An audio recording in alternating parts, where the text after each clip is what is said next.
Okay, we are almost there, guys. So we are almost at the place where they make hose, cutlass, shovel, and knife, and so on. Knife? Yeah, so we are going to go.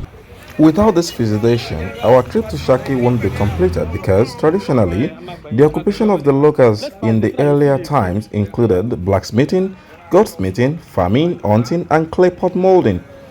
This town is well known for producing aluminium pots, often known as Ikoko Irin.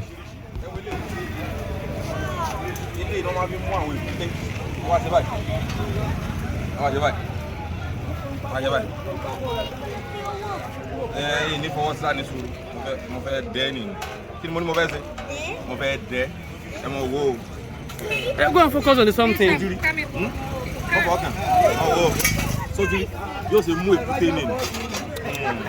So, since we reside in Finland, it is my job to educate my children about the Yoruba culture, traditions, and history of my hometown of Saki. This tour is an extension of my commitment to do so.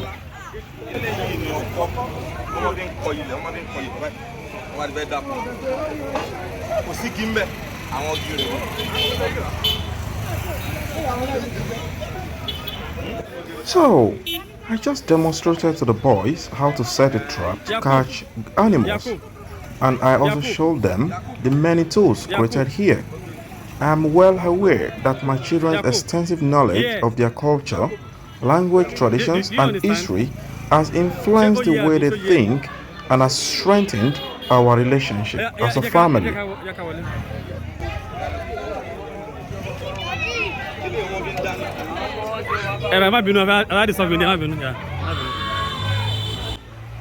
According to certain historians, Ogun, the eldest son of Oduduwa, created Saki, which explains why it was formerly known as Ile Ogun, Ogun's home. The largest blacksmith shop in Saki, the Agbede Ogun, is where we are right now.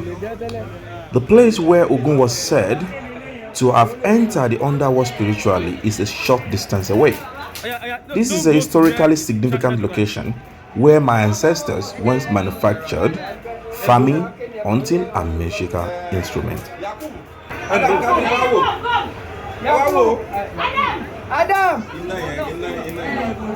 So, I think a boy their age setting up the ewery must have really captured their interest because boys became attached to the fire that was coming out of the furnace, known as ewery in the Yoruba language. Any custodian come here, my salary go for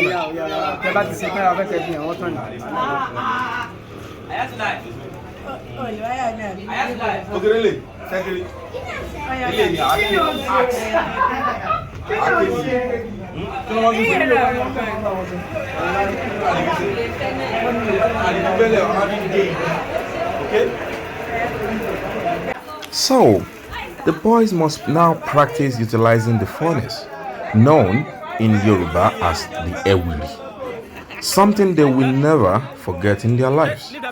The blowing of the ewery requires particular abilities. It must be done clockwise in the direction of the air pipe.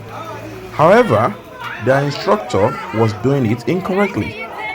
After the blacksmiths rectified her, the lads were eventually able to begin their full ewery instruction.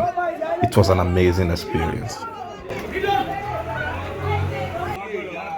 More people began pouring into Agbede Ogun to observe the youngsters as they worked on ewery. And boys can't help but be fascinated by anything here because they haven't seen anything like it before in their life. Amazing.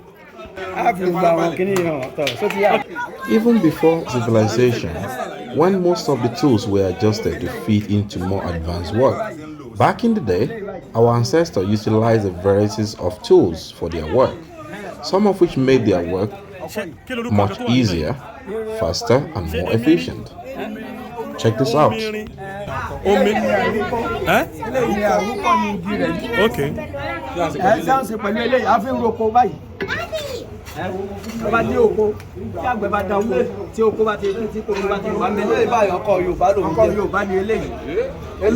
Àwọn akẹ́gbà kì í ṣe Haúsá, ọkọ bàbá lélẹ̀.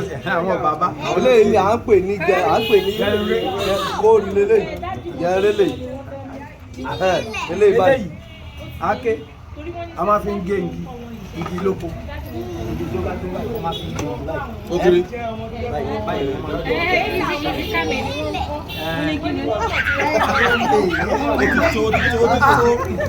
It's okay. Eléyìí tí wọ́n ń gbẹ́ bọ́jà yìí. Eléyìí ni wọ́n ń pè ní ẹ̀mú. Àwọn èlé jáde wá. Àgbẹ̀dẹ eléyìí báyìí. Eléyìí náà ni àwọn eléyìí. Lẹ́yìn pé torí pé ohun tí wọ́n mọ̀ bí pé náà ló fi gùn báyìí.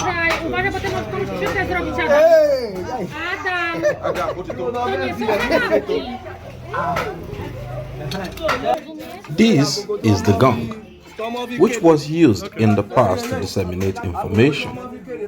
It's an example of the musical instruments that the blacksmiths produced in addition to agricultural and hunting equipment.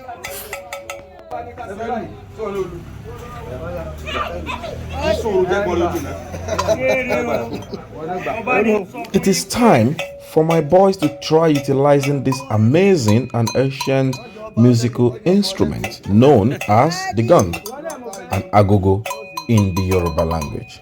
I am confident that they will remember this kind of experience for the rest of their lives.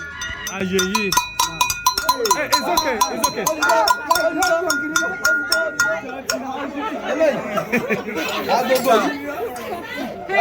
Àwọn agogo tí wọ́n máa fi kéde ni àwọn máa ń ṣe míì ní méjì papọ̀ báyìí táwọn máa ń lò báyìí.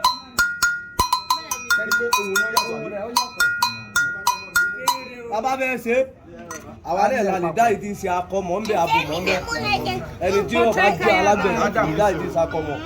So the gong has a male and female, and it is only the blacksmith that can distinguish between them. Do your recording now. Tó bá ṣe é papọ̀. Ọya lù.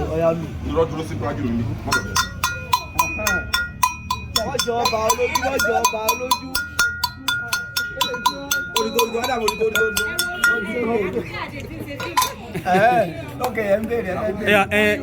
So, according to the history, a man by the name of Ogun fled from his hometown in Oyo because of a problem and came to live here in Saki.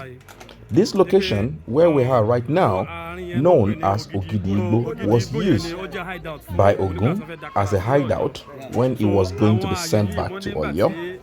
Ogun later went spiritually underground at this workshop, and since Ogun used this area as a mark, it has grown to be the largest blacksmith workshop in Saki, known as Agbede Ogun.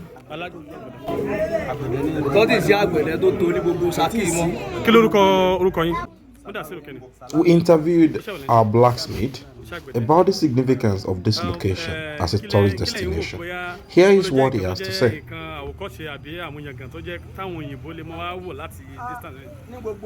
He said, because we still use all the tools and equipment that Ogun used in his days, and because we don't use any contemporary machines in our work, everything we do here is crucial and may be utilized to draw tourists to this location. We make the tools here by hand, which demand a great level of skill, intelligence, and perfection.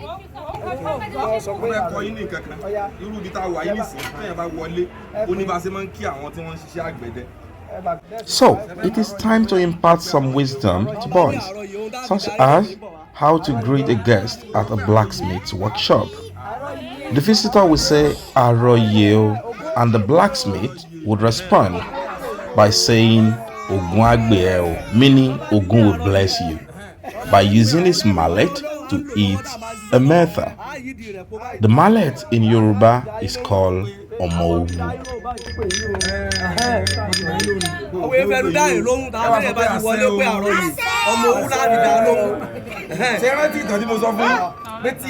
Tí kámi bá ti gé Adam jẹ omi kí ni mo la lò fún omi àgbẹ̀dẹ ó ṣe o láti fún àgbẹ̀dẹ sí kí ló máa ṣẹlẹ̀ sí eyín rẹ̀ ẹ mọ bọ àbí omi àgbẹ̀dẹ náà mọ ló eyín rẹ̀ ó bàjẹ́ bẹ́ẹ̀ ni torí ẹni omi ẹ̀ka ọmọ gé rẹ̀. I am glad that I was able to bring them here to see the part of the story that I had previously told them in the past. It is important to know that most of these stories are not fictions, and for them to have a strong belief in our indigenous traditions. The story is about using the water from this place to rub your teeth if someone bites you, and the person will lose all of his teeth. I grew up listening to stories like this, and it helped us to maintain a good manner. Thank you for watching.